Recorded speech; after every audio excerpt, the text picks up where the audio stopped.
Hi friends, good evening. చూసేసరిగా recipe ఈరోజు మా ఇంట్లో వచ్చేసి పానీపూరి. మా వారు ఏమన్నారంటే, కాస్త బయటకు వెళ్ళేసి అలా సరదాగా తిరిగేసి అలా పానీపూరి తినేసి వచ్చేద్దారా వివేక అన్నారు. నేనే వద్దానన్న. చూస్తున్నారు కదా ఫ్రెండ్స్, ఈ మధ్య బాగాలేదంటున్నారు బయట. ఎందుకండి, నేనే ఇంట్లో చేసేస్తానని గబగబా చేసేస్తాను.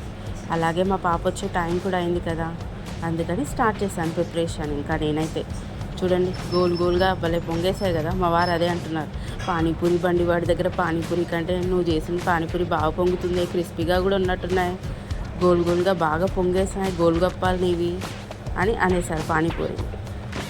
ఇంకేం చేద్దాం, సరే మా పాప కూడా వచ్చే టైం అయింది కదా అని స్టార్ట్ చేసేసాను నేను కూడా.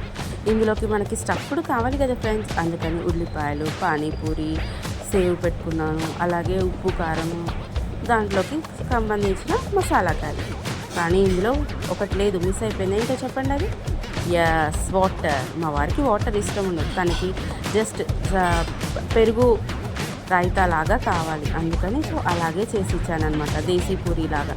ఇది నా స్టైల్, వివేక స్టైల్.